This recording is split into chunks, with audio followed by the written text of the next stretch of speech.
अस्सलामुअलैकुम, मैं हूं समर अब्बास। वो तहरीक इंसाफ जिसने ईद के बाद हुकूमत के खिलाफ अलायंस बनाकर तहरीक चलानी थी, अब आपसी इख्तलाफात और तनाज़ात का शिकार है। एक के बाद एक लीडर दूसरे के खिलाफ खुलकर बयानबाजी कर रहा है। पार्टी चेयरमैन बैरिस्टर गौहर की जानिब से बयानात पर पाबंदी के बावजूद ये सिलसिला रुक नहीं रहा। ये सिलसिला कहाँ तक जाएगा? और जो अली अमीन गंडापुर का बयान था जिससे ये तनाज़ा सारा शुरू हुआ, उस बयान में कितनी हकीकत थी कि असद कैसर, आतिफ खान और शहराम तरकई को सूबाई असम्बली का टिकट नहीं देना वो साजिश हैं। इस पर उस वक्त सारे मामले में जो एन गवाह थे वो थे शेर अफजल मरवत। तो उन्हीं को आज के प्रोग्राम में हमने मदऊ किया। उनसे जानेंगे कि उस वक्त एग्जैक्टली खान साहब ने क्या हिदायत दी थी, और अब जब तहरीक इंसाफ के अंदर आपसी इख्तलाफात और लड़ाइयाँ अपने अरूज पर पहुंच चुकी है, तो ये तहरीक इंसाफ क्या हुकूमत के खिलाफ तहरीक चला सकती है? बहुत शुक्रिया शेर अफजल मरवत साहब, आपने ज्वाइन किया प्रोग्राम में। सर ये बताइएगा कि ये क्या हो रहा है पाकिस्तान तहरीक इंसाफ के अंदर? लड़ाइयाँ बढ़ती जा रही हैं। तहरीक इंसाफ ने तो ईद के बाद हुकूमत से लड़ना था, अब ये तो आपस में लड़ रही है। बहुत शुक्रिया। पाकिस्तान तहरीक इंसाफ में चूँकि डिसिप्लिन पे जो है अमल दरामद हो रहा है, तो लड़ाइयाँ कुछ ज़्यादा बढ़ गई हैं। और ये लड़ाइयाँ मैंने पहले आपकी ही प्रोग्राम में कहा था कि बड़ी तकसीम है, बड़ी जो है वो दो की पकड़ दकड़ है, और लोगों को ईद से पहले आपने हमारे प्रोग्राम में बड़ी खुल के बात की थी। जी हाँ, और लोगों को गिराया जा रहा है और लोगों को मुनासिब से नवाजा जा रहा है, तो लाजिमन इससे इख्तलाफात तो पैदा होनी ही है। तो यही वजह है। और ये तकसीम और ये लड़ाइयाँ झगड़े जो हैं, अगर इसका मदावा नहीं किया गया और कोई ऐसी एक बाइख्तियार रिकन्सिलिएटरी कमेटी के ज़रिए इनके माबेन मुज़ाकरात न किए गए, तो मैं पूरे वसूख से कहता हूँ कि 15 दिन के बाद जो लोग अभी तक खामोश हैं वो इनकी देखा देखी वो भी बोल पड़ेंगे। और मेरा ख्याल है कि वो बानमती का कुंभा वाली पिक्चर जो है बड़ी जल्द नज़र आनी शुरू हो जाएगी। यानी इस वक्त आप कह रहे हैं कि ये डिसिप्लिन का मसला है सारा, या क्या है जो इस वक्त हम एक बहुत ज़्यादा हर बंदा दूसरे के खिलाफ बयान दे रहा है, या ये लड़ाई कुछ और है? डिसिप्लिन जो है ना जी, आप अगर देख लें तो डिसिप्लिन बड़ी सेलेक्टिवली इस्तेमाल होती हैं। जैसे मुझ नाचीज़ को उन्होंने डिसिप्लिन की बुनियाद पे बार बार निकाला, और ये जो जिन्होंने वजारतों के ओथ लिए 2 माह से बैठे हुए हैं, उन पे अभी तक फैसला नहीं हुआ है कि उनको भी पाकिस्तान तहरीक इंसाफ से निकालें या नहीं निकालें। वो लोग जो मीडिया पे आके कुल के एक दूसरे के खिलाफ बयानात दाग रहे हैं, वो भी डिसिप्लिन की खिलाफ वर्जी नहीं है।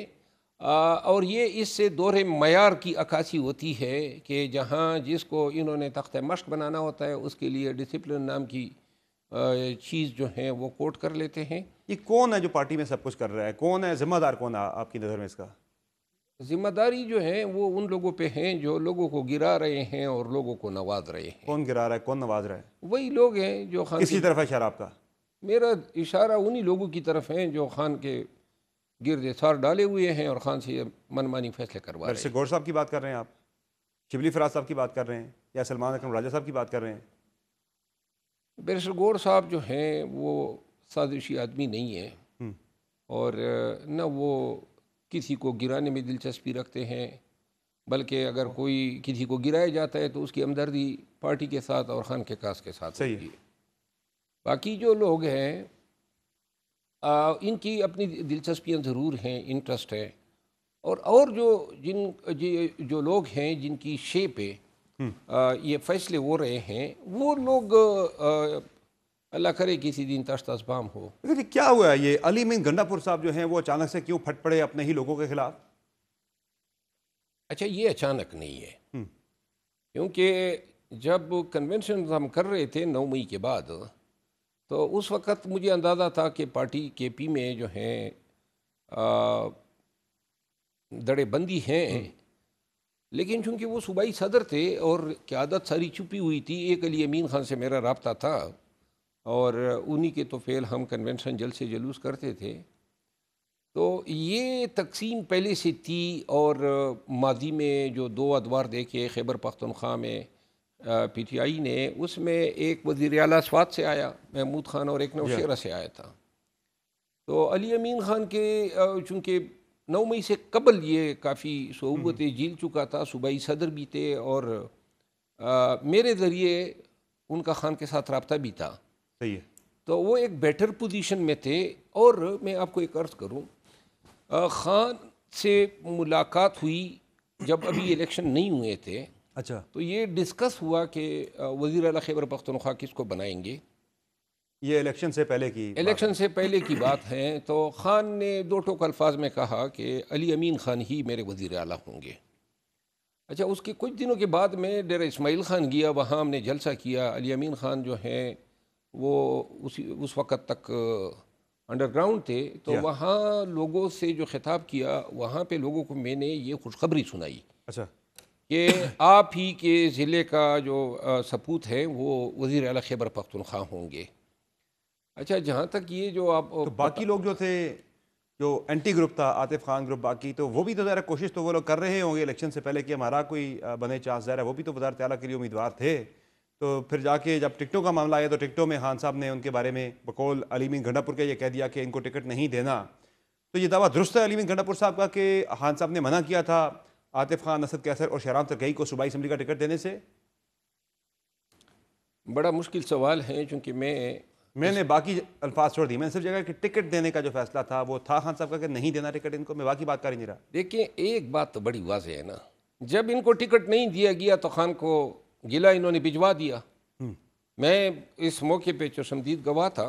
जी हाँ, चूंकि आप ही सारा वो उस वक्त एक ब्रिज का किरदार जी अदा हाँ। कर रहे थे, पैगाम रसानी सारी, चूंकि आप आ- पार्टी के सीनियर नायब सदर भी थे और खान साहब के बहुत क्लोज भी थे आप, सारी पैगाम रसानी आपके जरिए हो रही थी उस वक्त। तो क्या बात क्या हुई थी उस वक्त, सारा हुआ क्या था ये मामला? ये पैगाम मैंने भी खान साहब को दिया था। अली अमीन खान के इस फैसले से, पार्लिमानी बोर्ड के इस फैसले से कि जी इनको आउट किया जाए, कि जी ये असद कैसर साहब जो हैं और आतिफ खान वगैरह ये कह रहे हैं कि जी वो सूबाई असम्बली से लड़ने के ख्वाहिशमंद हैं।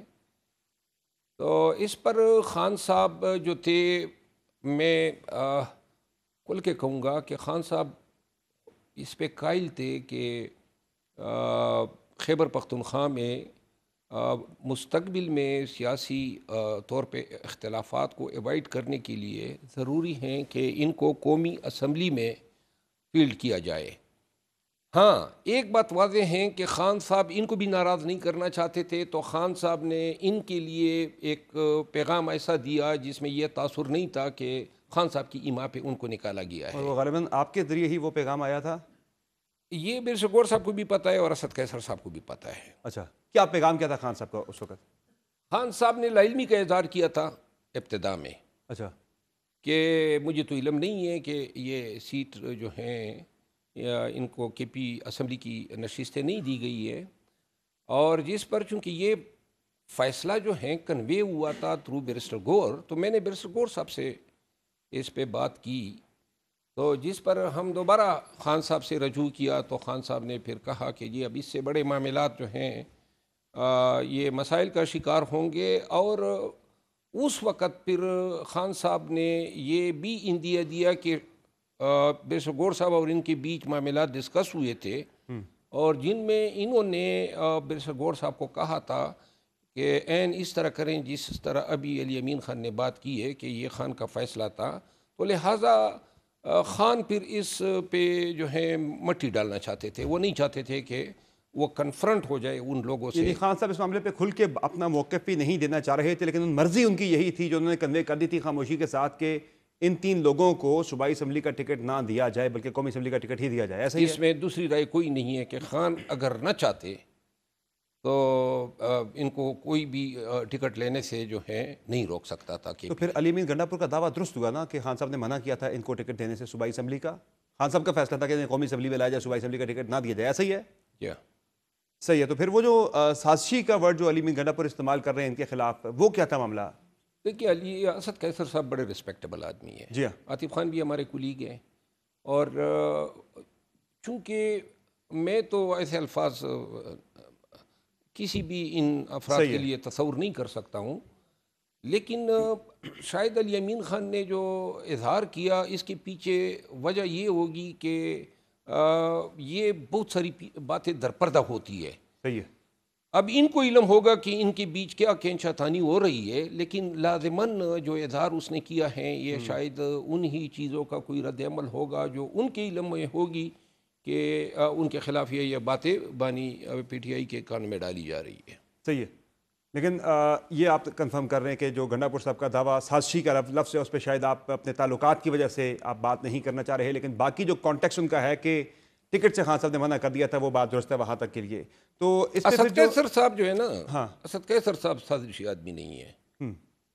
गरचे तो फिर गंडापुर साहब को इस तरह का लफ्ज़ इस्तेमाल करना चाहिए था उनके बारे में। चले ये बात कह देते कि खान साहब ने मना किया था कि इनको टिकट नहीं देना, जिसकी आप तस्दीक भी कर रहे हैं। असद कैसर साहब मेरी ज़ाती राय में देखिए, वो उन्होंने जो है तमाम के नाम इस्तेमाल करते हुए ये सीगा लगा दिया या जो भी हैं, लेकिन मेरा ख्याल है कि वो वज़ीर आला हैं खैबर पख्तूनख्वा के, और मेरा ख्याल है बेहतर होता कि ये लफ्ज़ अवॉइड करते तो अच्छा होता, क्योंकि बेशक इसका तो सबको PTI में इल्म है कि आतिफ खान जो हैं खुलकर अली अमीन खान की मुखालिफत करते हैं या अली अमीन खान उनकी करते हैं, लेकिन मीडिया पे इन चीज़ों का आना, अब मुझे अंदेशा है ना असद कैसर साहब और दीगरान जो हैं वो रद्द-ए-अमल तो देंगे मीडिया सब दे रहे हैं। असद कैसर साहब ने अपना रद्द-ए-अमल दिया है, शहराम तरकई ने दिया है, आतिफ खान ने दिया है बड़ा खुल के। बहरहाल ये अच्छी डेवलपमेंट नहीं है, ये न होता तो अच्छा होता। लेकिन अब तो ये मामला शुरू हो चुका है मरवत साहब। हो चुका है, अब एक मसला है, और ये चूँकि सारे पश्तून हैं तो ये बात जो है अब बड़ी रगड़ी जाएगी और ये बहुत दूर तक जाएगी। वो तो खान साहब से मौक़िफ़ मांग रहे हैं कि खान साहब इस पे वजाहत दें। खान साहब जो हैं उसका मौक़िफ़ मुझे मालूम है ना, ये बात यानी आप एज अ गवाह, एज अ विटनेस आप बता रहे हैं कि खान साहब ने मना कर दिया था कि उनको टिकट नहीं देना। आप कह रहे हैं कि यह मामला खत्म हो जाना चाहिए। मैंने आपको ये कहा कि खान साहब ने इब्तिदा में तो ये मौक़िफ़ दिया कि मुझे इल्म ही नहीं है, लेकिन जब बैरिस्टर गौर साहब को ले जाके मैंने कहा कि जी बैरिस्टर गौर साहब ने आपका ये पैगाम दिया है, तो खान साहब ने फिर कहा कि हाँ ये फ़ैसला किया है मैंने। अच्छा, तो ये आपके सामने सब हुई डिस्कशन वगैरह, सही हो गया। तो अब ये बताएं कि इस वक्त जो बाकी भी ज़रा लड़ाई यहाँ तक नहीं है, लड़ाई अब बढ़ती जा रही है। एक तरफ ये लड़ाई चल रही है, दूसरी तरफ गंडापुर साहब का जो है तैमूर मुस्लिम झगड़ा के साथ भी एक फड्डा चल रहा है। तो तैमूर मुस्लिम झगड़ा का आपको फिर क्या लग रहा है मामला? वो कह रहे हैं कि मुझे खान साहब ने मिनिस्टर बनाने के बारे में पैगाम दिया तालीमी गंडापुर को, लेकिन उन्होंने मेरे खिलाफ तहकीकात खोल दी, कुछ 36 अरब का स्कैंडल खोल दिया। ये जो तहकीकात या स्कैंडल हैं ये तो अली अमीन खान के दौर के नहीं है, ये पिछले दौर का है जब वो वजीर सेहत थे या वजीर खजाना थे, लेकिन वो कह रहे हैं कि उन्होंने खोल दिया स्कैंडल मेरे खिलाफ। वो कह रहे हैं कि ये खान साहब ने तो मुझे वजीर बनाने के बारे में अहकाम दिए थे, पैगाम दिया था अली बिन गंडापुर को। गंडापुर साहब क्या बाईपास कर जाते हैं खान साहब के पैगाम को, जो है वो खुद से फैसले करते हैं? ये बात दुरुस्त है कि उनको वज़ीर बनाने की बात हुई थी और ये इंस्ट्रक्शन कन्वे हुई थी। खान ने एक मेकनिज़म डेवलप किया है, 3 अफराद पे मुश्तमिल एक अकाउंटेबिलिटी कमेटी बनाई है, जिसका काम वज़ारा के या हुकूमत के फंक्शंस को ओवरसी करना है, और अगर किसी को हुकूमत में शामिल करना है, निकालना है, तो इस हवाले से अपनी सिफारिशात मुरतब करना है। इनका नाम जब दिया तो जो है ये इस एहतसाब कमेटी के हवाले हुआ, और चूँकि जो ब्रिगेडियर मुसद्दक बादशाह हैं वो चूँकि एंटी करप्शन की इंचार्ज भी हैं, और उसमें 6-7 एंटी करप्शन इंक्वायरियाँ जो हैं तैमूर झगड़ा साहब के ख़िलाफ़ ही चल रही थी, तो लिहाजा ये इग्नोर तो नहीं कर सकते थे, और यूँ उनको क्वेश्चनियर थमाया गया। और वो क्वेश्चनियर वैसे हैं बड़ा शॉकिंग। वो क्वेश्चनियर आप देख लेना तो इससे देखिए आदमी हैरान हो जाता है कि ये किस तरह की गवर्नेंस जो हैं वो KP की PTI की साबिक़ हुकूमत की थी। ये कौन, ये नून के लोग नहीं तमा रहे हैं, ना इस्टेब्लिशमेंट तमा रही है, ये पाकिस्तान तहरीक इंसाफ के वो 3 अफराद तमा रहे हैं जो खान के मुकर्रर करता हैं और जिनका काम ही वो तो फिर सबके लिए होना चाहिए। वो तो तैमूर मुस्लिम झगड़ा तो ये कह रहे हैं, वो तो अली बिन गंडापुर को भी फिर उनकी तहकीकात भी होनी चाहिए थी। वो कह रहे हैं गंडापुर साहब ने अपने जो असासे ज़ाहिर किए, अपने उन्होंने कोई 10 करोड़ के अपने असासे ज़ाहिर किए। हालांकि वो कह रहे हैं कि गंडापुर साहब खुद ये दावा करते रहे कि मैंने 75 करोड़ रुपये पार्टी के जो जलसे जुलूस आपके हुए, जो आपके आपने जो इस्लामाबाद की तरफ आपने जो मुख्तलिफ मार्चेस किए, वो कह रहे हैं उस पर मैंने 75 करोड़ खर्चा कर दिया। हालांकि कह रहे हैं वो उन्होंने डिक्लेयर अपने 10 करोड़ किए हैं। कह रहे फिर कहाँ से बाकी 65 करोड़? देखिए अली अमीन खान के कह रहे उनको भी फिर इस चक्की से गुजरना चाहिए ना। फिर मैं अली अमीन खान के ख़ानदान को जानता हूँ। मैं 1994-95 में मैं डी खान में जज था। उस वक़्त जो है इनकी फैमिली, इनके वालिद साहब फिर बाद में मिनिस्टर रहे मुशर्रफ के दौर में। लेकिन सर आपका जानना मैटर नहीं करता है। वो एक जो खान साहब ने एक जो मैयार सेट किया है, उस मैयार पर तो तैमूर मुस्लिम झगड़ा के बकौल अली बिन गंडापुर को भी उस पे उतरना चाहिए ना पूरा। 10 करोड़ की बात की ना। देखिए कोई 23-24 हज़ार कनाल ज़मीन अली खान की अगर किसी की मलकियत हो तो वो आदमी अरबपति होता है। अभी तक अगर आपके वो डिक्लेयर आपने 10 करोड़ नहीं डिक्लेयर तो 10 करोड़ के असास है वो कह रहे देखिए उन्होंने मेरी आप पर्स सुने ना, यहाँ ज़मीनों की कीमत जो है कौन डिक्लेयर करता है कि ये मेरी ज़मीन की ये कीमत है। दूसरी बात ये है कि वालिद के इंतकाल के बाद जब वरासत के बाद इनको ट्रांसफ़र होगी तो फिर ये कहेगा कि मेरी इतने हज़ार कनाल ज़मीन है। और दूसरी बात ये है इनके इनके नाना जो थे वो बहुत बड़े जागीरदार थे। बकर में जो अराजी मिली है ये कोई गलत बात नहीं है, ना मुबालगा है। सही है। उनके वालिद साहब के दौर से इनके गोड़ों के बड़े अस्तबल होते थे। अमीन खान जो हैं ये 10 करोड़ 20 करोड़ तो ये जो मामला भी चल रहा है अकाउंटेबिलिटी का, ज़ाहिर उसमें आपके ही जो सूबाई असम्बली के स्पीकर हैं बाबर सलीम सवाती, उनके खिलाफ भी एक तहकीकात चल रही है। तो ये सिर्फ इन्हें ओहदों से हटाया जाना या पार्टी से बेदखल किया जाना यहाँ तक मामला रुकेगा या गिरफ्तारियां भी होंगी? ये गिरफ्तारी जो है वो तो मेरी ख्वाहिश थी कि एक शख्स की करा दूँ, लेकिन फ़िलहाल जो है असद कैसर साहब की वजह से, वरना मैं अदालत से रजू कर रहा था। बहरहाल एक हज़रत थे जिन्होंने बड़े हाथ मारे हैं, किसी और टाइम के लिए सही। मौजूदा आपकी मौजूदा यानी जो PTI की क़यादत में ही कोई हज़रत है। इसके अलावा ये अभी KP की काबीना में खान से जो इनकी मुलाकात हुई, शायद वो ज़रा की करप्शन की शिकायत मिली है खान को, और अली अमीन खान को ये ड्यूटी दी है कि भाई ये गवर्नमेंट की परफॉर्मेंस आपसे मांगता हूँ, तो लिहाजा अगर किसी पे शिकायत है तो उनको फारिग करें। अच्छा, आप जिन साहब की बात कर रहे हैं ये मौजूदा KP असम्बली के अंदर ये हैं वहाँ पे KP गवर्नमेंट का हिस्सा या पहली जो आपकी गवर्नमेंट थी वो उसका हिस्सा सर थे? इसको स्किप करते हैं, आपके सवाल का जवाब देता हूँ। अच्छा, जो आपने सवाल किया ना, विफाकी वजीर थे, सूबाई वजीर थे, क्या थे? चले नाम नहीं पूछा मैं आपसे, टाइम में नहीं, मैं हम तो चाहते हैं ना कोई आए ना ताकि हम भी अपने हवालत अपने वकालत के जो हैं। असद कैसर साहब का आप क्यों वाला दे रहे हैं? उनके कोई वो अजीज हैं, रिश्तेदार हैं, क्या है? असद कैसर साहब चूँकि मेरे उनके साथ बड़े मरासम हैं तो अमूमन लोग जो हैं वो उनको ही अप्रोच कर लेते हैं कि जी आप इसको ज़रा समझाएं, तो मैं समझ जाता हूँ। ये गंडापुर साहब के नॉलेज में है सारा कुछ ये मामला? मुसद्दक अबाई साहब के नॉलेज में नहीं है ये? गंडापुर साहब को शायद इल्म है। अच्छा, मैं अब आपको अर्ज करूँ, फिर वो कार्रवाई क्यों नहीं कर रहे हैं? मैं आपको बताऊँ ना, हाँ, अगर गंडापुर साहब कार्रवाई करे तो आधी PTI की साबिका कैबिनेट हवालात और जेलों में हो। अच्छा, हाँ, ये बहुत बड़ी बात आपने की है। हाँ बिल्कुल। लेकिन क्यों नहीं कर रहे? फिर खान साहब का तो बड़ा क्लियर एक उनका मौक़िफ़ रहा है करप्शन को लेकर। वो जो मौक़िफ़ है वो इस चीज़ पे तो नहीं है। देखिए अली अमीन तो अपने MPs तहरीक इंसाफ आज भी बड़ा अपना तुरा इम्तियाज़ वो बताती है, बड़ी अपनी अपना उसको क्रेडिट लेती है कि खान साहब ने अपने MPs को सिटिंग MPs को उठा के जो है वो फारिग कर दिया था। ये रेटोरिकल्स हैं।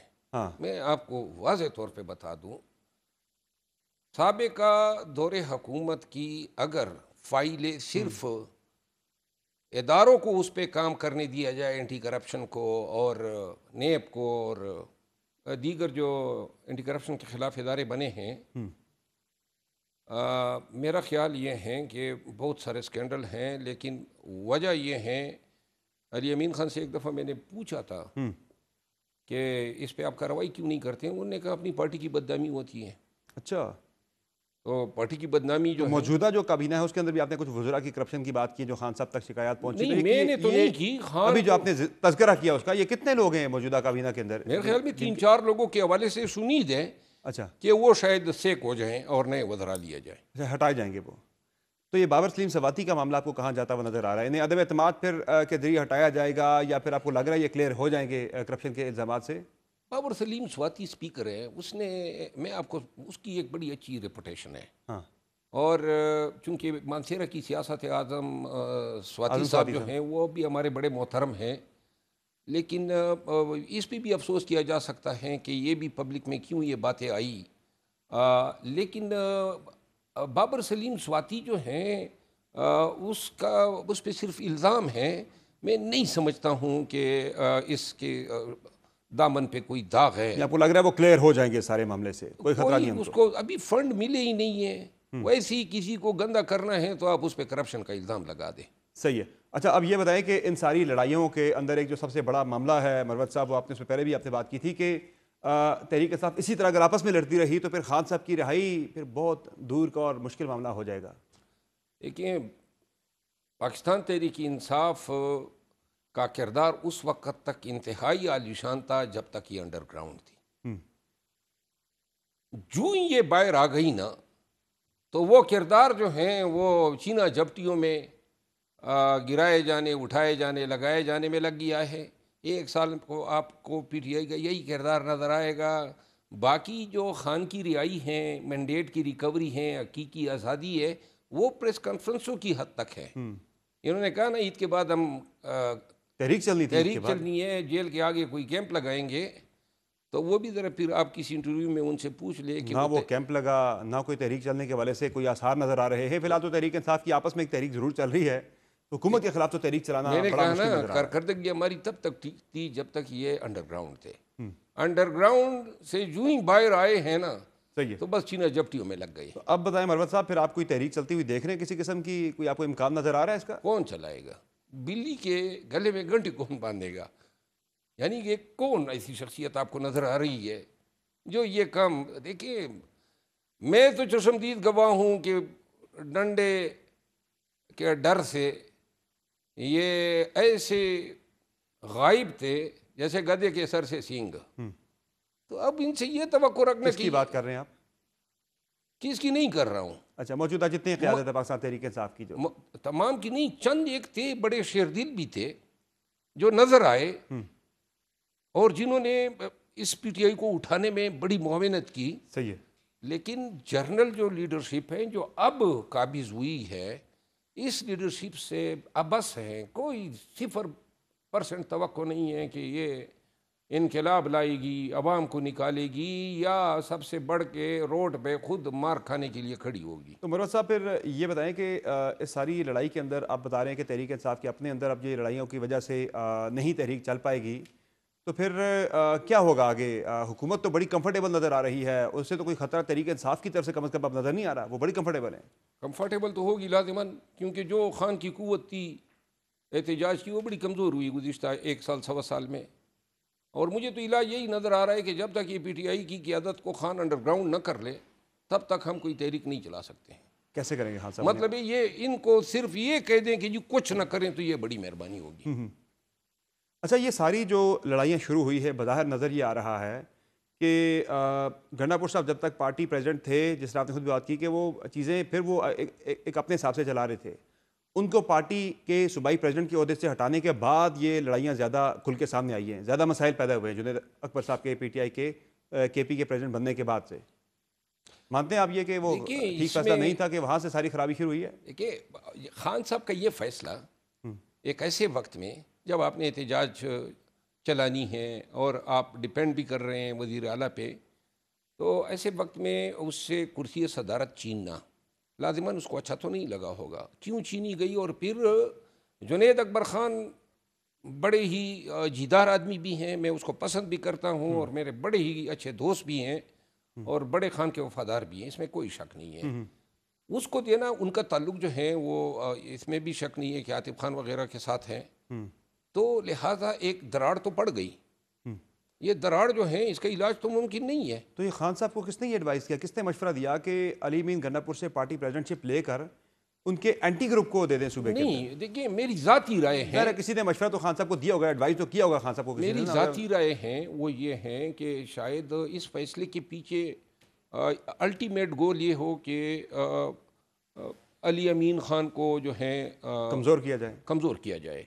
तो ये हो सकता है खान ने ये फैसला क्यों किया, बहुत सारी चीज़ें वाज़ेह भी हैं। तो ये जो वो बोले हैं गंडापुर साहब, ये इसी पे राय में फिर वो खुलकर बोले हैं, जो उन्हें पिस ऑफ हो गए, उनकी जो वो सब्र बिल्कुल जवाब दे गया उनका कि उनके एंटी ग्रुप ये सारी चीज़ें चल पावर किया गया सूबे के अंदर। ये लोग बोल गए ना, मैं तो सुनते ही बोल पड़ता हूँ ना। अभी बहुत सारी चीज़ें पाइपों में हैं जो हो रही हैं, साजिशें हो आजकल जो हो रही है ना, वो साजिशें हो रही है, बाकी कुछ नहीं हो रहा है। और जो इन साजिशों के मारे हुए हैं वो एक एक करके आगे आएंगे और ये चीज़ें तश तशबाम करेंगे। तो क्या आप लोग अपना कोई एक अलग से कोई ग्रुप बना के सामने आने का कोई प्लान कर रहे हैं कि आप जो है जो लोग आप कह रहे हैं जो सताए हुए इन साजिशों के, कि वो इकट्ठे होकर इन चीज़ों को एक्सपोज करें और इसके खिलाफ भी इसके अपना कोई रोल प्ले करें? मैं समझता हूँ कि ये साजिशी बहुत जल्दी रुसवा भी होंगे और जलील रसवा भी होंगे। वो इसलिए कि कोई नताइज ये दे नहीं पा सकते हैं और ये साजिशें जो है अपनी मौत आप मर। एक राय ये भी है मरवा साहब कि पार्टी में जो पुराने लोग थे जिन्हें पार्टी से वो किसी वजह से छोड़ गए पार्टी को, आज वो पार्टी में आना चाह रहे हैं, लेकिन मौजूदा क़यादत में कुछ लोग हैं जो उनकी मुखालफत करते हैं, मसलन फवाद चौधरी हो गए, बाकी लोग पार्टी में आना चाह रहे हैं, लेकिन पार्टी के अंदर से उनको आने में मुज़ामत जो है वो दिखाई जा रही है। तो क्या अब वक्त आ गया कि पुराने लोगों को पार्टी में शामिल किया जाए या इससे लड़ाई मजीद बढ़ेगी? ये आपको मैं एक चंबे की बात बता दूं। पाकिस्तान तहरीक इंसाफ की हिस्ट्री आप देख लें, 2018 से लेकर 2025 7 सालों में पीटीआई में कोई नया आदमी नहीं आया है। कोई एक भी आप कोई भी साफी नहीं बता सकता है कि ये हजरत जो थे ये नए आए हैं, कोई इलेक्टेबल, कोई नॉन पर्सनैलिटी। क़यादत की बात कर मैं आपको बता रहा हूँ ना, क़यादत को बड़ी खुशी होती है जिसको निकाला जाता है। 9 मई के बाद ये पे दर पे जो निकाले जा रहे थे ना, तो यहाँ पे शादियाने बजाए जाते थे, आज फलां की बारी है फलां की, ताकि मनासिब खाली हो और हम उन मनासिब पे बराजमान हो सके। बल्कि एक दो हज़रात तो ऐसे हैं जो दीगर लोगों के निकाले जाने या छोड़े जाने पे बड़ी खुशियाँ मना रहे थे, और हालात वाक़यात ने फिर उनको भी निकलवा दिया। सही है। वो लोगों के प्रेस कॉन्फ्रेंसेस करने पे बड़े खुश हुआ करते थे। एक वक्त आया कि खुद उन्हीं हजरत ने किया। पाकिस्तान तहरीक इंसाफ के जो पुराने लोग हैं जो छोड़ गए थे मार दाड़ की वजह से, ब्लैकमेलिंग की वजह से या ज़ुल्म जबर की वजह से, उसमें भी सिफारिश यहाँ पे चल रही है। कुछ लोग ऐसे थे जिन्होंने प्रेस कॉन्फ्रेंस किए, पार्टी छोड़ी, आज वापस भी लाया गया है, उनको टिकटें भी दी गई और उनको मनासिब भी दिए गए। अच्छा मरवा साहब ये बताएं कि अभी भी आप अली अमीन गंडापुर की कुर्सी खतरे में देख रहे हैं? देखिए, मैं अली अमीन खान, किसी को उसने गिला भी किया था कि जी मरवत ने ये बातें की हैं, और लेकिन मैं वाज़ेह तौर पे कहना चाहता हूँ, अली अमीन को जो चीज़ आज तक बचाई हुई है वो खान और उसके अपने पुराने देरीना ज़ाती मरासम और ट्रस्ट लेवल है, वरना उसकी कब्र कुशाई में कोई जो है कमी कसर छोड़ी नहीं है। और कब तक खान का ये एतमाद इनका साथ देता है ये वक्त बताएगा। कंटेनर चलाने वालों में करें कुछ अपने लोग थे वहाँ पे? नहीं, वो तो जिस शख्स की तरफ इशारा कर रहे हैं उनको चाहिए था कि उसका नाम ले ही लेते। अच्छा, और वो अगर नहीं लेगा तो शायद किसी और प्रोग्राम में, आपके प्रोग्राम में मैं ही ले लूंगा। वो बता दे कौन था?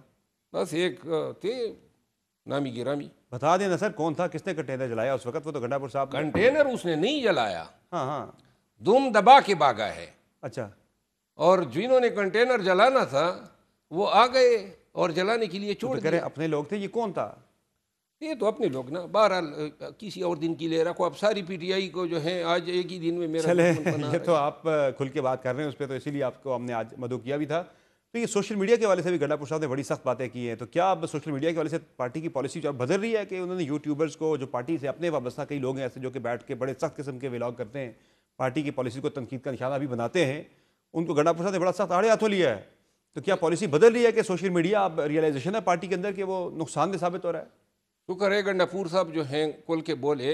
ये पाकिस्तान तहरीक इंसाफ की पार्लिमानी पार्टी में हर महीने इनसे मुतासर हैं, पूरी पीटीआई इनसे डरती है, इनके सलवातों से, इनके इल्ज़ामात से। ये इनके आंखों पे डॉलर की पट्टी बंदी है। इनका काम है झूठ मूठ खबरें जो हैं बना के बेचना। इसके लिए न उनको खान की परवाह है, पीटीआई को कभी जनाब शाहबाज बना देती हैं, कभी हमें एस्टेब्लिशमेंट से टकराने के लिए वो ऐसे ऐसे मनाजिर क्रिएट कर लेते हैं। ज़्यादा तो शहबाज गिल और जो है आपके जो पार्टी में थे शहजाद अकबर साहब, वो मुतारक हैं सोशल मीडिया पे इस वक्त? जितने भी मुतारक हैं ना, आपकी पार्टी के सबका लोग हैं, जितने भी मुतारक हैं, लेकिन ये मुतारक हज़रात को नज़रसानी करनी होगी, वरना ये मीडिया पॉलिसी जो है सिर्फ यही काफ़ी हैं पीटीआई को अपने अहदाफ से दूर रखने के लिए और ख़ान की रिहाई को नामुमकिन बनाने के लिए। और इस सारे मामले में अब आपको लग रहा है कि खान की बहनों को या उनकी फैमिली में से किसी को अब आगे आना होगा, वक्त आ गया है? कोई नहीं आएगा। सही है, बहुत शुक्रिया मरवत साहब, आपने ज्वाइन किया प्रोग्राम में। नाज़रीन, आपने बड़ी तफसीली गुफ्तगू मुलाज़ा की शेर मरवत साहब की, जो उस वक्त आई विटनेस इन्होंने अकाउंट भी शेयर किया हमारे साथ कि क्या हुआ था उस वक्त टिकटों के मामले पर, और तस्दीक की है इन्होंने कि खान साहब जो है वो टिकट नहीं देना चाहते थे। जो है उस वक्त असद कैसर साहब को, शराब दरकई को और आतिफ खान को, हम काफ़ी दीगर भी इन्होंने बड़े अहम इंकशाफात किए हैं। प्रोग्राम में एक मुख्तसर ब्रेक लेंगे, ब्रेक से वापस आएंगे, बात करेंगे कौमी क्रिकेट टीम की पे दर पे नाकामियों के हवाले से। हमारे साथ रहिए।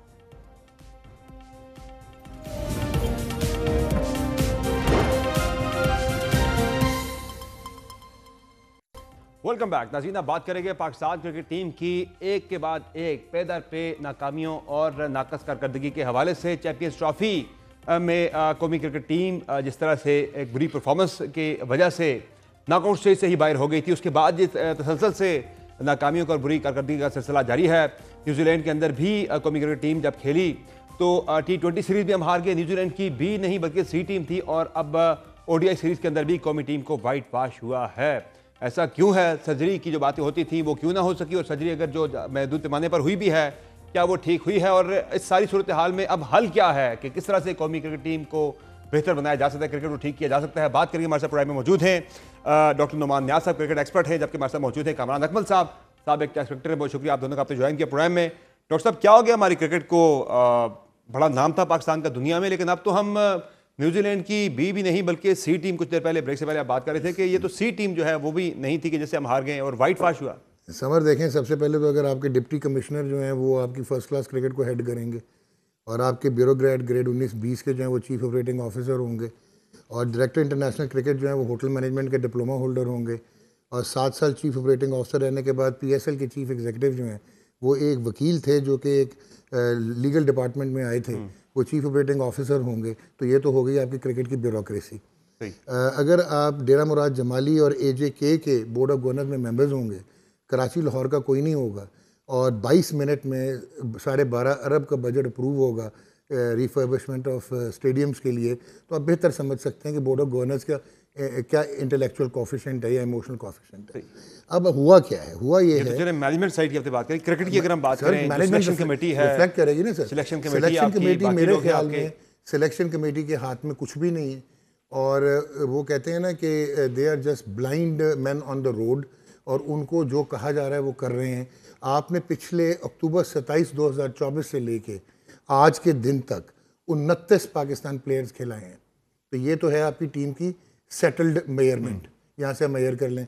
फिर अभी कामरान है, उससे तजुर्बे पाकिस्तान के अंदर किसी साइंसी लेबोरेटरी के अंदर नहीं हुए होंगे जितने हमारी क्रिकेट टीम। सर ये तजुर्बे भी नहीं है, ये तो एक ऐसे रिएक्शंस हैं जो कि यहाँ तो अकल का फुकदान है, यहाँ हमारा मयारी ये है अब प्लेयर्स का। अब बाबर आजम की बात करते हैं, सारे क्रिटिसाइज कर रहे हैं, 2-2.5 साल से रन नहीं कर रहा। एक प्लेयर है जो इंटरनेशनल क्रिकेट में जचता है अब भी, और आप स्टैट्स उठा के इस वनडे सीरीज़ के देख लें कि नंबर 3 की पोजीशन थी वाहिद, जहाँ पे स्ट्राइक रेट और रन्स में आप न्यूजीलैंड से आगे हैं। यहाँ 5वें नंबर पे आगा आता है, ये 2 प्लेयर्स थे। अच्छा, आप मेरे से बेहतर समझते हैं, आप भी क्रिकेट खेलते हैं, कामरान भी बताएगा आपको कि सिर्फ एक इंडिविजुअल नहीं होता, उससे पहले कौन खेलता है, उसके बाद कौन खेलता है। इन बैट्समैन में कैपेसिटी नहीं है। माजरत के साथ ये एक घनावना मजाक है पाकिस्तान क्रिकेट के साथ। अगर उस्मान खान ने इंटरनेशनल क्रिकेट खेलनी है, अगर तैयब ताहिर ने इंटरनेशनल क्रिकेट खेलनी है इस टेक्निक के साथ, हुआ ये है कि आज से 2-3 साल पहले तक जब तक आप नेचुरल स्किल लेवल पे क्रिकेट खेलते थे, आपका एक आधा प्लेयर किसी दिन इंडिविजुअल स्किल पे आपको जिता देता था। सही है। अब क्योंकि ये साइंटिफिक इंटीग्रेशन हो गई है, ये सारी रीमॉडलिंग हो गई, क्रिकेट एक साइंस बन गई है। आप स्टेडियम्स तो बना रहे हैं जो ताबूत बन रहे हैं पाकिस्तान क्रिकेट के, लेकिन आप क्रिकेट टीम पे फोकस नहीं कर रहे। जो रिक्वायरमेंट है वो स्कूल क्रिकेट की नहीं है, रिक्वायरमेंट साइंटिफिक टूल्स की है कि आप इंटरनेशनल कंपैटिबल हों। सही है। कामरान अकमल साहब, क्या वजह है कि हमारी जो कौमी टीम है वो मुखालिफिन के खिलाफ क्रिकेट कम और अपनी कौम के जज्बात के साथ ज्यादा खेल रहे हैं? बहुत शुक्रिया सुमर भाई, प्रोग्राम में इनवाइट करने का। डॉक्टर साहब को सलाम, और बड़ी ज़बरदस्त इन्होंने बातें की हैं। देखें, ये चीज़ें हमें इस टूवर्स पे नहीं बात करनी चाहिए। जैसे डॉक्टर साहब ने कहा 29 प्लेयर्स खेले हैं इतने टाइम पीरियड में, तो इसका मतलब हमारे मुल्क में टैलेंट है, लेकिन उसको अच्छे तरीके से आइडेंटिफाई करके नहीं मैच्योर किया जा रहा और टीम में लाया जा रहा है। तो यही वजह है कि आप डोमेस्टिक क्रिकेट को जब अहमियत नहीं देंगे, प्रोसेस नहीं बनाएंगे, अपने सिस्टम को स्ट्रॉन्ग नहीं करेंगे, कॉम्प्रोमाइज़ करेंगे आप क्रिकेट के साथ, सिलेक्शन में आप मेरिट का कत्लेआम करेंगे, तो फिर ऐसे रिजल्ट आपको देखने पड़ेंगे। मैं 5-6 साल से कहता हुआ आ रहा हूँ, आपके साथ कई प्रोग्राम हुए हैं कि हमारी डायरेक्शन पाकिस्तान की क्रिकेट ठीक नहीं जा रही। हमें आने वाला टाइम बड़ा बुरा होगा, हमें कोई देखना भी पसंद नहीं करेगा। आज ये हाल हो गया कि फैंस आके लड़ाई कर रहे हैं हमारे प्लेयरों के साथ, आप लोग क्यों आ रहे हो, कैसे हमारे प्लेयर्स भी लड़ रहे हैं। सर वो तो कुछ बताया जा रहा है, कुछ अफगानी थे जिनकी लड़ाई हुई खुशदिल शाह के साथ, जो एक वाकया हुआ, बट वो वहां से बदतमीजी कर रहे थे बैट से। क्या नाम है समर भाई, परफॉर्मेंस पे ना मैं बात कर रहा हूँ कि जब आप ऐसे आएंगे ना, लोगों के रिएक्शन आएंगे, आप देखें कि सिर्फ पाकिस्तानी फैंस नहीं है पाकिस्तान की क्रिकेट के, इंटरनेशनल भी फैंस हैं, वो भी पसंद करते हैं क्रिकेट। अब वो जो हम बात करते थे एक सर्जरी समर होगी, भाई जी वर्ल्ड कप से हमने सर्जरी का सुना था कि सर्जरी होगी, सर्जरी के बाद समझ नहीं आती कि अजीब गरीब तजुर्बात हो रहे हैं टीम के ऊपर। कभी जो है हम एशियन कंडीशंस के ऊपर जो है बिल्कुल ले आते हैं ज़्यादा फास्ट बॉलर्स टीम के अंदर, स्पिनर एक कम रखते हैं। जब हम न्यूजीलैंड जाते हैं जहाँ हमें अच्छे पेसर चाहिए, वहाँ हम ज़्यादा स्पिनर ले जाते हैं। मसला तो हमारी पॉलिसी का है, हमारी प्लानिंग का है, हमारी सिलेक्शन कमेटी के अंदर है। देखिए बिल्कुल समर भाई, मसला हमारी पॉलिसी का है, हमारे जो क्रिकेट के डिसीजन लेने वाले हैं उनके माइंडसेट का है। आप देखें कि न्यूजीलैंड जा रहे हैं तो स्पिनर्स कौन से लेके जा रहे हैं, आप प्लेइंग 11 क्या बना रहे हैं। आई एम सॉरी टू से हमारी मैनेजमेंट, प्लेयरों में, कप्तान में, किसी में गेम अवेयरनेस नहीं है, प्रोफेशनलिज्म नहीं है सही। कि आप क्रिकेट कैसे चला सकते हैं। दुनिया की टीमें, न्यूजीलैंड जैसा मुल्क 25 लाख के लोग हैं, आप देखें उनका सिस्टम कैसे टीम लेके ऊपर गए हैं, कैसे प्लेयर। ऐसे आपने ही तो है। बी और सी टीम का, मेरी नजर में तो वो डी और ई टीम है। आप देखें उनके 13 से 14 प्लेयर्स तो अभी है नहीं। अगर टीम वो 15 के अनाउंस करे, इनमें से सिर्फ 1-2 ही आए, बाकी प्लेयरों सही। को वो बिल्कुल साइड पे कर दें। वो टीम साइफर्ड को आप देखिए 6 साल के बाद ओडीआई में कमबैक करवाया है, वो आगे कैसे खेला है। उनको मजबूरन खिलाना पड़ा, उनके प्लेयर्स खत्म हो गए हैं कि अब कौन से खिलाएं। अब पाकिस्तान की टीम को ये चला रहे हैं। मसला ये थोड़ी सी दिलेरी दिखानी पड़ती है। मैं अभी देख रहा था मोहम्मद शमी का बाउंसर लगा था रिकी पॉन्टिंग को, गैरी कर्स्टन को बाउंसर लगा था शुएब अख्तर को, लेकिन वो बैटिंग करने आए थे। जब आप हल्का सा बॉल हेलमेट के पास से गुजर जाए तो आप बाहर चले जाते हैं, कोई दिलेरी नहीं है। आप यहाँ से अंदाजा अब हल लेकिन क्या है? कमरान- हल क्या है? एक और कमरान- सर्जरी इसका हल है, एक और कमरान- सर्जरी इसका हल है, ये क्या है हाल इसका? कमरान, लेकिन आप याद रखें रिकॉर्ड बनवाते जा रहे हैं। सिर्फ इमामुल हक ही न्यूजीलैंड में इंजर्ड होता है, जहाँ पे गेंद फिरना होता है और लास्ट हिलना टाइम भी होता है, जो ठीक है ना। अच्छा, अभी पहले मैच में भी हो गया था। अच्छा, दूसरी में बात ये है, आज हैरान हो रहा था कि आपने टॉस जीता, कमरान हमको बेहतर बताएगा, ठीक है कि वो रेन रीजंस पे आप 42 ओवर का इनिंग्स हो गई थी। इस पिच पे पहले बैटिंग किसकी बनती थी? टॉस जीत के खुद खेलना बनता था या खिलाना बनता था? दूसरी इनिंग्स में गेंद ब्रेक होना शुरू हो गया था, Kamran will bail me out, ठीक है। आपको समझ ही नहीं आ रही थी आपने करना क्या। सो आई पर्सनली फील कि आपकी कप्तानी के भी क्योस है, आपकी टीम कॉम्बिनेशन। आपने अगर याद हो पहले वनडे इंटरनेशनल में 2 लड़के बैट्समैन खिला दिए, उनमें से एक खेलता था, सही है, ठीक है। अच्छा, अब आप सुफियान ने अच्छे गेंद कर दिए, इब्रार को भूल गए, आज दोनों खेलते थे। You know the fact at the end of the day Kamran बिल्कुल ठीक कह रहे हैं। एक तो गेम अवेयरनेस हमने जो रिकॉर्ड बनवाए, जो हमने 170 माशाल्लाह अल्हम्दुलिल्लाह सेकंड क्या हाईएस्ट शो इन द करता है कि you are not even bowling fit. आज एक वाइड किया आकिब जावेद ने, कमेंटेटर तमस्खुर उड़ा रहे थे। आज सुफियान से पाकिस्तान क्रिकेट को आपने कहाँ पहुंचा दिया। सुफियान से आज वो 3 रन हुए हैं बूट से लग के, उस पर हंस रहे थे commentators. Now they are also identifying that there is something seriously wrong with आगे क्या है, आगे का आगे सर आप वेस्ट इंडीज हैं और आप bottom of the table team है, और आप समझें कि आपकी क्रिकेट खत्म हो चुकी है अनलेस अनटिल आप लोग आइडेंटिफाई करेंगे ऐसा प्रॉब्लम। खेलने आगे जो हमारा अगला जो माशाल्लाह आपने 8 T20 बांग्लादेश से खेलने, 3 वेस्ट इंडीज से खेलने, 3 आइलैंड से खेलने, 3 अफगानिस्तान से खेलने, साल पूरा हो जाए। No Australia, no South Africa, no इसलिए हमने इंग्लैंड, क्वालिफाइंग राउंड बचाना है अपना इनसे खेल के। अच्छा, और क्या करेंगे हम? अब ये हालत हो गई है और मुझे नहीं समझ आ रही जो साइंसदान साथ भेजे हुए थे मैनेजमेंट में। अब हल क्या है? चले फाइनली अब सोल्यूशन की बात करते हैं। हल क्या है? ऑनेस्ट होना पड़ेगा, सही ऑनेस्ट होना पड़ेगा। आप ऑनेस्ट नहीं है इंटेलेक्चुअली, बेईमानी हो रही है, नेपोटिज्म हो रहा है, फेवरिज्म हो रहा है, और you scratch my back I scratch yours. जो कैपेसिटी नहीं है कमरान के साथ, माजरत के साथ, ये उसमें नहीं जाते। जो आपके 1990s के क्रिकेटर्स हैं और ये जो जितने भी आपके लेजेंड्स थे, इनसे जान छुड़ाएं। इन्होंने देख लिया 15-20 साल में पाकिस्तान क्रिकेट क्या एडवाइस दी है चेयरमैन को और क्या किया। टाइम आ गया फॉरेन कोच लेकर आए, कोई अच्छा qualified foreign coach high performance centres में आए, उसका कोई काम नहीं है पाकिस्तान टीम के साथ। ये तो ग्रांट ना है आपको आईसीसी की, आप हॉकी और स्क्वॉश बन गए। सही है कमरान भाई, क्या है फिर आगे का लाएमल क्या होना चाहिए, रास्ता क्या है अब इससे बहरान से निकलने का?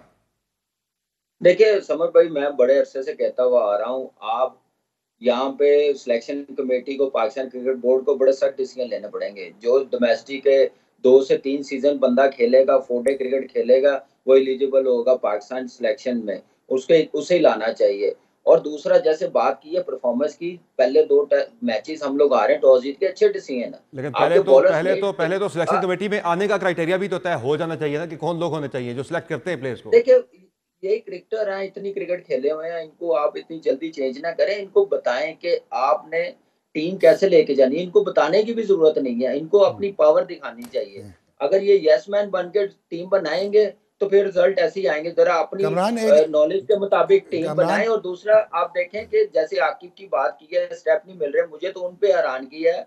3-4 साल से वो पाकिस्तान क्रिकेट बोर्ड के कोचों के पास है, उसके स्टेप भी नहीं मिल रहा है, रन भी नहीं मिल रहा, उसे आइडिया ही नहीं है। मेरी रिक्वेस्ट है कि ये बच्चा हमें मिल गया, इसको 1 महीने के लिए 15-20 दिन के लिए वसीम भाई के पास भेज दें, शायद ये ठीक हो के आ जाए। इसका रन अप बॉलिंग इसको आइडिया हो जाए, जो उसके पास पेस है, स्विंग है। और दूसरा कैप्टनसी की गेम अवेयरनेस बिल्कुल एक्टिव नहीं लगा। आप देखें कि आप पहले बारी ले लें, आपके बॉलर्स क्या हैं, सुफियान को कैसे यूटिलाइज करना है, और हमने टारगेट सेट करना, हमारे बॉलर डिलीवर नहीं कर रहे टॉस जीतने के बाद ऐसी कंडीशन पे जहाँ पे ऐसी टीम को 120-130 पे आउट करना चाहिए, हम 350 रन करवा रहे हैं, 300 रन करवा रहे हैं। आप प्लान बी करते हैं, ये प्रोफेशनलिज्म है, ये टीम को ऐसे चलाना पड़ता है। आप ऐसे चलाएं, आप क्रिकेट से बढ़कर डिसीजन लें, क्रिकेट को कुछ समझे ना, तो फिर आपको आईना दिखाएगी जो हमें दिखा रही है क्रिकेट। समझ जाते हुए एक और चीज़, एक कमरान ने प्लेयर्स का कहा है ना, ग्रेट क्रिकेटर होने का ये मतलब नहीं है कि आप अच्छे सिलेक्टर, मॉडर्न सिलेक्टर हो सकते हैं।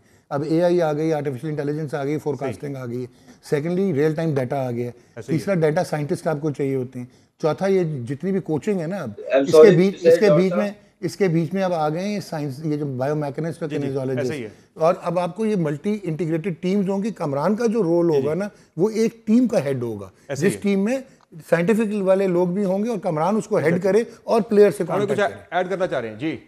जी बिल्कुल ऐसे ही है, जैसे बात की है ना यहाँ पे आपको, जैसे डेटा की बात की है, इस ग्राउंड की किसने आप प्रोवाइड करनी थी? हमारा एनालिस्ट है, डाटा का बंदा रखा हुआ कि यहाँ पे बताएं जी पहले बारी करने वाले कितने मैच जीते हैं। 55% यहाँ पे पहले बारी करने वाला मैच जीता, सेकंड टाइम इतना ब्रेक हो रहा। फिर नई टीम में आप इब्रार को खिलाएं, सुफियान ने मुसीबत डाली हुई है, तो इब्रार तो बिल्कुल ही समझ नहीं आनी थी। आपके फास्ट बॉलर्स डिलीवर नहीं कर रहे, तो शायद आपका स्पिनर्स वो काम रोल प्ले कर देता जो हमें चाहिए था, आउट चाहिए थे। बहुत शुक्रिया कमरान अकमल साहब आपका, और डॉक्टर नमान यार साहब आपका, आपने ज्वाइन किया प्रोग्राम में। यकीनी तौर पर पैदार पे बुरी कारकर्दगी के बाद अब वक्त आ गया है कि कौमी टीम के अंदर पहले तो सिलेक्शन कमेटी के अंदर और कोचिंग स्टाफ के अंदर तब्दीलियाँ की जाएँ, हाईली क्वालिफाइड फॉरेन कोचेस को लाया जाए, और साथ ही साथ अच्छे लड़कों को, अच्छे टैलेंट को सामने लाया जाना चाहिए। पाकिस्तान में टैलेंट की कमी नहीं है, मसला जो है वो बेहतर सिलेक्शन नहीं हो पाती।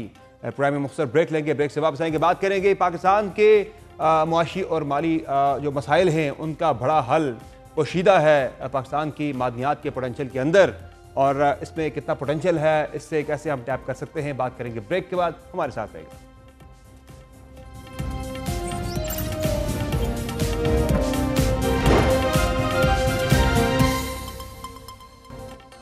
Welcome back. पाकिस्तान कुदरती वसाइल से माला माल है, ये जुमला तो हर पाकिस्तानी ने पढ़ा और सुना होगा, लेकिन आज तक जेर जमीन पोशीदा इन खजानों से मुल्क इस्तेफादा नहीं कर सका, जिसका नतीजा ये निकला कि आज पाकिस्तान बदतरीन मुआशी बहरान से 2-4 है। जबकि कुदरती ज़खायर की बात करें तो सरकारी आदाद शुमार और सर्वे के मुताबिक पाकिस्तान में तकरीबन 6 लाख स्क्वायर किलोमीटर के मादनी ज़खायर मौजूद हैं। पाकिस्तान के काबिल ज़िक्र मादनी ज़खायर में नमक, तांबा, सोना, कोयला, लोहा और चांदी शामिल है, जबकि मजीद बरा बॉक्साइट, जिप्सम और कीमती पत्थरों जैसे याकूत, पुखराज, जमुर्द और दीगर ज़खायर मौजूद हैं, जो बरामदात के लिहाज से नुमायां सलाहियत रखते हैं। मोहतात अंदाजे के मुताबिक पाकिस्तान के मादनी ज़खायर की मालियत तकरीबन 6.1 ट्रिलियन डॉलर्स के करीब है। पाकिस्तान कोयले के ज़खायर में दुनिया में दूसरे, जबकि तांबे के ज़खायर में 7वें नंबर पर है। पाकिस्तान में 92 में से 52 मादनियात को अभी तक तजारती तौर पर इस्तेमाल किया गया है। मुल्क में इस वक्त तक 5000 माइनिंग साइट्स पर काम हो रहा है, जिनमें 3 लाख अफराद काम कर रहे हैं। SIFC के क़याम से अब तक इस शोबे में सरमायाकारी को वन विंडो ऑपरेशन के तहत सहूलियात फराहम की जा रही हैं। बैरूनी सरमायाकारी में इजाफे और तहफ़्फ़ुज़ के लिए 2022 में बाकायदा कानून साजी की गई है। मशीनरी की दरामद के लिए कस्टम ड्यूटी और सेल्स टैक्स में कमी की गई है। 2023 में पहले पाकिस्तान मिनरल समिट का इनेकाद हुआ, जिसकी थीम जस्ट टू डेवलपमेंट थी, जिसमें खास तौर पर पब्लिक और प्राइवेट पार्टनरशिप की हौसला अफजाई की गई। रेकोडेक के प्रोजेक्ट का दोबारा बहाल होना और सऊदी अरब की तरफ से रेकोडेक में $1 अरब की मुतवक्के सरमायाकारी को एक कामयाबी के तौर पर देखा जा रहा है। लेकिन अभी भी इस शोबे में बहुत काम की जरूरत है, क्योंकि अभी मादनियात सेक्टर की पाकिस्तान की GDP में कंट्रीब्यूशन सिर्फ 3.2%, जबकि दुनिया में होने वाली बरामदात में सिर्फ 0.1% है। पाकिस्तान में मौजूद कुदरती ज़खायर जिनमें मादनियात का अहम हिस्सा है, पर एक बड़ी मादनियाती सरमायाकारी कॉन्फ्रेंस 8 और 9 अप्रैल को इस्लामाबाद में मुनक्किद होने जा रही है, जिसे मिनरल इन्वेस्टमेंट फोरम 2025 का नाम दिया गया है, जिसमें दुनिया की बड़ी कंपनियों के एग्जेक्टिव्स, सरमायाकार और हुकूमतों के ओहदेदार शरीक होंगे, जिसमें मादनियात के शोबे में सरमायाकारी की दावत दी जाएगी। इस कॉन्फ्रेंस से पाकिस्तान को कितनी उम्मीदें हैं, मजीद कितनी सरमायाकारी आने के इम्कान हैं, सब पर बात करेंगे। प्रोग्राम में ज्वाइन किया है मादनियात के शोबे के माहिर और निजी कंपनी के मैनेजिंग डायरेक्टर शहजाद इशफाक ने। बहुत शुक्रिया शहजाद इशफाक साहब, आपने ज्वाइन किया प्रोग्राम में। सर ये बताएगा कि आप खुद चूंकि इन्वेस्टर भी हैं और एक्सपर्ट भी हैं मिनरल्स के हवाले से, माइनिंग के हवाले से, सर ये बताएं कि ये जो मिनरल्स इन्वेस्टमेंट फोरम जो एक समिट होने जा रहा है 8 और 9 को इस्लामाबाद में, क्या समझते हैं ये कितना बड़ा माइलस्टोन है जो कि इस वक्त एक बड़े फोकस के साथ SIFC और हमारी मुतल्लिका जो मिनिस्ट्रीज हैं वो काम कर रही हैं कि पाकिस्तान में जो मादनियात हैं उनको एक्सप्लोर किया जाए और पाकिस्तान के एक्सपोर्ट्स के अंदर इसका एक बड़ा कंट्रीब्यूशन हो? जी, अस्सलाम वालेकुम। देखिए इंशाल्लाह ये जो कॉन्फ्रेंस ऑर्गेनाइज हुई है ये पिछले साल भी हुई थी, लेकिन इस साल इस इवेंट का जो स्केल है वो बहुत बड़ा है बनिस्बतन पिछले साल के। पिछले साल भी अटेंडेंस हुई थी, लेकिन इस साल उम्मीद है कि अटेंडीज बहुत ज़्यादा होंगे, अलग अलग मुल्कों से आएंगे और जो अटेंशन है ग्लोबल माइनिंग कंपनीज की वो पाकिस्तान की तरफ ज़्यादा होगी इंशाल्लाह। पाकिस्तान में जो मिनरल सेक्टर है अभी तक बड़े तरीके से एक्सप्लॉइट हुआ नहीं है, ना इधर ज़्यादा एक्सप्लोरेशन हुई है, ना डेवलपमेंट हुई है। तो ये शुरुआत है, ख़ासतौर पे रिकोदीक प्रोजेक्ट के साथ। जैसे ये डेवलप होएगा, फिर उसकी तवज्जो लोगों की जब पड़ेगी उससे, तो उससे और अलग-अलग जो डेवलपमेंट्स हैं, सिर्फ तांबे की नहीं, सोने की, चांदी की, आयरन ओर की और बहुत चीज़ों में डेवलप आने की उम्मीद है। ज़ाहिर सर पाकिस्तान के अंदर बहुत बड़े ज़खायर मौजूद हैं इन तमाम जो मादनियात हैं इनके, तो क्या कहेंगे कि बीइंग इन्वेस्टर आपको क्या लगता है कि जो इस वक्त रियासती एक फ्रेमवर्क जो गवर्नमेंट ने बनाया है, इसमें एक प्रोटेक्शन भी दी गई है एक्ट बनाकर कानून साजी के तहत, और जो फैसिलिटेशन दी जा रही है कंडूसिव एनवायरनमेंट पाकिस्तान के अंदर इन्वेस्टमेंट के लिए इस मिनरल्स जो है इस डिपार्टमेंट के अंदर या इस सेगमेंट के अंदर? जी, माशाल्लाह से ये जो पॉलिसीज़ आई हैं और अभी नई पॉलिसीज़ भी आ रही हैं, ये एक और नया भी मिनरल एक्ट भी डेवलप हो रहा है। इनमें ये बहुत फेवरेबल हुई हैं इन्वेस्टमेंट के लिए, प्रोटेक्शन के लिए, इन्वेस्टर प्रोटेक्शन के लिए ये बहुत फेवरेबल पॉलिसीज़ हैं और इसी वजह से आपको इंटरेस्ट आ रहा है बाहर की बड़ी-बड़ी कंपनी से देखने के लिए कि हो रहा क्या है। अभी तो एक बहुत ये जो रिकोदीक प्रोजेक्ट भी है, ये तांबे के लिए मेरे ख़्याल से तीसरा या चौथे नंबर पे आ जाएगा सिर्फ़ फ़ेज़ 1 के साथ इसकी जी हाँ। डेवलपमेंट पे, प्रोडक्शन के लिहाज़ से।